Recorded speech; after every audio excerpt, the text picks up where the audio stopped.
بسم اللہ الرحمن الرحیم۔ تاریخ اہل بیت کی شہادتوں کے پرسوز واقعات سے بھری پڑی ہے، جس کو بیان کرنا اور سننا کسی کے بس کی بات نہیں ہے۔ اس طرح جنت کے وارث نواسہ رسول حضرت امام حسن کی شہادت کا واقعہ بھی نہایت دلسوز اور درد بھرا ہے۔ ناظرین گرامی، 15 رمضان المبارک 3 ہجری کو شہزادہ امام حسن سرور کوثر کی پہلی تفسیر پر حضرت علی شیر خدا اور خاتون جنت حضرت فاطمہ رضی اللہ تعالیٰ عنہ کے صحن میں جلوہ افروز ہوئے۔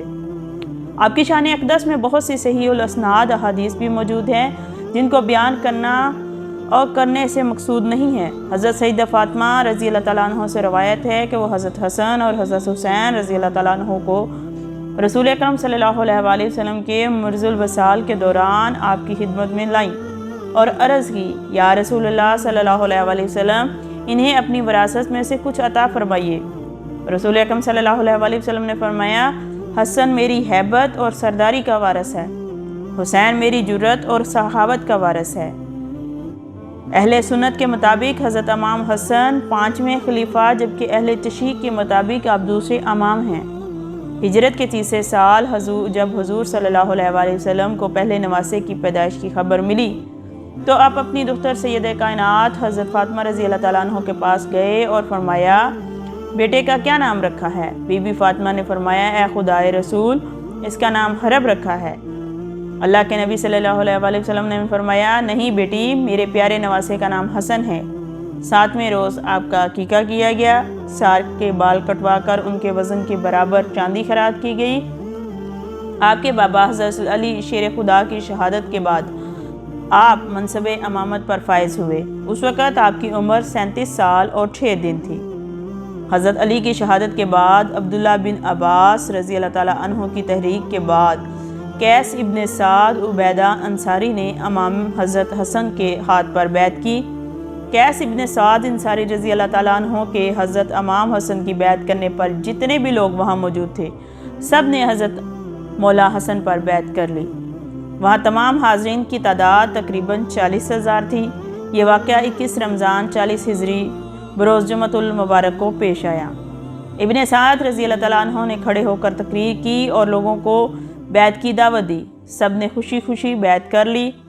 آپ نے آنے والے کا وقت کا اندازہ لگایا اور وہاں تمام حاضرین سے یہ شرط رکھی کہ اگر میں تمام کو کہوں کہ جنگ کرو تو جنگ کے لیے تیار ہو جانا، اگر میں صلح کہوں تو صلح کے لیے تیار ہو جانا۔ سب نے اس شرط پر بیعت کی اور لبیک کہا۔ حضور نبی کرم صلی اللہ علیہ وآلہ وسلم کی حدیث کی روشنی میں کہ میرا بیٹا حسن 2 گروہوں میں صلح کروائے گا اور جنگ و جدال اور خون ریزی کو روکے گا، ایک معاہدے کے تحت خلافت سے دستبردار ہوئے۔ صلح حدیبیہ کی عکاسی کے لیے تخت حکومت کو چھوڑ کر آپ جو تاریخی صلح کی، وہ تاریخ اسلام کا ایسا باب ہے جس کی تاریخ میں کوئی مثال نہیں ملتی۔ جگرے گوشہ رسول حضرت امام حسن صلح کے بعد مدینہ منورہ میں تشریف لے آئے، لیکن پھر بھی آپ نے حق اور سچ کی تبلیغ جاری رکھی، جس کا نتیجہ یہ ہوا کہ دشمنان اہل بیت آپ کی جان کے دشمن ہو گئے۔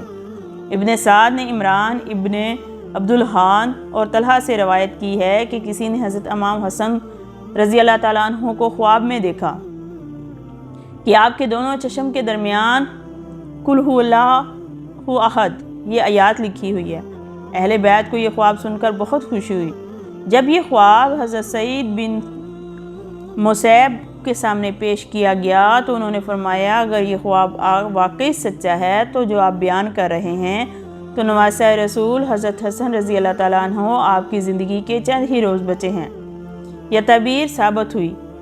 جودہ بنت شوس جو امام حسن کی بیوی تھی، اس کو کسی نے انعام کرام کی لالچ دے کر حضرت امام حسن کو زہر دلوایا۔ جب آپ کو قے آئی تو قے کے ساتھ آنتے اور جگر کے ٹکڑے ہو کر نکلنے لگے۔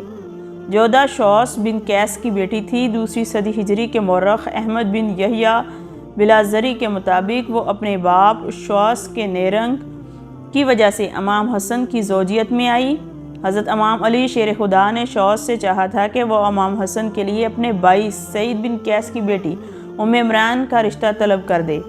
شوس نے چالاکی کا مظاہرہ کیا اور سعید کو بیٹے محمد کا رشتہ دے دیا، اور حضرت علی نے اپنے بیٹے کے لیے اپنی بیٹی کا رشتہ تجویز کر دیا۔ امام کو زہر دینے کے بعد جو حال ہوا وہ بتانے سے حضرت امام حسن کی شہادت کی منظر کشی کرتے ہیں۔ حضرت امام حسن نے دیکھا کہ ان کے برادر محترم حضرت امام حسین رضی اللہ تعالیٰ عنہ گھبراہٹ اور بے قراری میں ہیں اور مبارک اور جسم پر آثار پریشانی نظر آ رہے ہیں۔ یہ دیکھ کر امام حسین رضی اللہ تعالیٰ عنہ نے تسکین کی خاطر آپ سے عرض کیا ہے، برادر گرامی آپ کیوں رنجیدہ ہیں؟ بے قراری کا سبب کیا ہے؟ حضرت امام حسن فرمانے لگے، اے میرے بھائی، میں کچھ ایسے امر سے میں داخل ہو رہا ہوں جس کی مثل اب تک داخل نہیں ہے۔ خلق الہی عز و جل میں ایک ایسی خلق کو دیکھتا ہوں جس کی مثل پہلے میں نے کبھی نہیں دیکھا۔ یعنی آپ کو آنے والے وقت کی کچھ پیشگوئیاں ہو رہی تھیں اور منظر کشی ہو رہی تھی، اور آپ اس دنیا سے کوچ کرنے والے تھے اور اگلی دنیا میں قدم رکھنے والے تھے۔ آپ نے امام حسین کو پیش آنے والے واقعات اور کوفیوں کی بدسلوکی اور ایذائے رسائی کا بھی ذکر کیا۔ حضرت امام حسین کو گلے لگا کر زور زور سے رونے لگے۔ اس سے معلوم ہوتا ہے اس وقت آپ کی نظر کے سامنے کربلا کا منظر گھوم رہا تھا۔ حضرت امام حسین کی تنہائی کا نقشہ پیش تھا، یعنی خود موت اور حیات کی کشمکش میں ہیں، لیکن بائیں کی آنے والی زندگی ہمت، منزلت اور پریشانی کی تکلیف دہ میں ہے۔ آنتیں کٹ کٹ کے گر رہی ہیں، نزاع کی حالت میں ہیں، مگر انصاف کا بادشاہ اس وقت بھی اپنی عدالت اور انصاف کے نہ مٹنے والا نقش صفحہ تاریخ پر ثبت فرماتا ہے۔ حضرت امام حسین نے فرمایا، مجھے بتائیے آپ کو زہر کس نے دیا، میں اس کو قتل کر دوں گا۔ تو حضرت امام حسن رضی اللہ تعالیٰ عنہ نے فرمایا کہ میں شک کی بنا پر کسی کا نام نہیں لوں گا، اور شک کی بنا پر کسی کو قتل کرنا صحیح نہیں۔ امام حسن تقریباً 45 سال 6 مہینے اور 12 دن کی عمر میں جام شہادت نوش فرمایا۔ یہ بات تو سب پر عیاں اور ظاہر ہو گئی کہ آپ کی بیوی جودہ بنت شوس نے زہر دیا تھا۔ تمام محدثین اسی کو بیان کرتے ہیں، لیکن اس بات پر اختلاف ہے کہ آپ کی بیوی نے آپ کو زہر کس کے کہنے پر دیا اور کس قسم کے انعامات کی لالچ میں آ کر دیا۔ جودہ بنت شوس حضرت امام حسن کا نکاح حضرت امام علی نے 38 ہجری میں کروایا تھا، لیکن جودہ کی آپ میں کوئی دلچسپی نہ نہیں تھی اور نہ ہی آپ کی کوئی اولاد تھی۔ انصاب الاشراف پر لکھا ہے کہ حضرت امام حسن کی شہادت کے بعد جودہ نے یعقوب بن طلحہ بن عبید اللہ سے شادی کی۔ اس شادی کے نتیجے میں 3 فرزند اسماعیل، اسحاق اور ابو بکر پیدا ہوئے، جس میں کوئی بھی جوانی کو نہ پہنچا اور سب کوڑ کے مرض میں مبتلا ہو گئے۔ یعقوب بن طلحہ کے واقعہ ہجری میں مرنے کے بعد جودہ نے عبداللہ بن عباس کے بڑے بیٹے سے شادی کر لی۔ ابن سعد طبقات الکبریٰ میں لکھتے ہیں کہ اس شادی سے ایک محمد نامی لڑکا اور قریبہ لڑکی پیدا ہوئی۔ لوگ ان دونوں بچوں کو بنی مسمۃ الازواج، یعنی شوہر کو زہر دینے والی عورت کا کہہ کر پکارتے تھے، لیکن بدقسمتی یہ ہوئی کہ یہ دونوں بھی کوڑ کے مرض میں مبتلا ہو گئے اور مر گئے، اور جودہ کی نسل ختم ہو گئی۔ ابن سعد اور ابن ساکر نے لکھا ہے، جودہ کی موت انتہائی زہریلے سانپ کے کاٹنے سے ہوئی، ایسا زہریلا سانپ جس کے کاٹنے سے جودہ کی شکل تبدیل ہو گئی۔ امید کرتے ہیں واقعات پسند آ رہے ہوں گے۔ چینل کو ضرور سبسکرائب کیجیے گا۔ یہ ایک ایسا چینل ہے جس سے آپ بھی اسلامی تاریخ سے آگاہ ہوتے ہیں اور اپنے بچوں کے لیے سچے اور اسلامی واقعات جان سکتے ہیں۔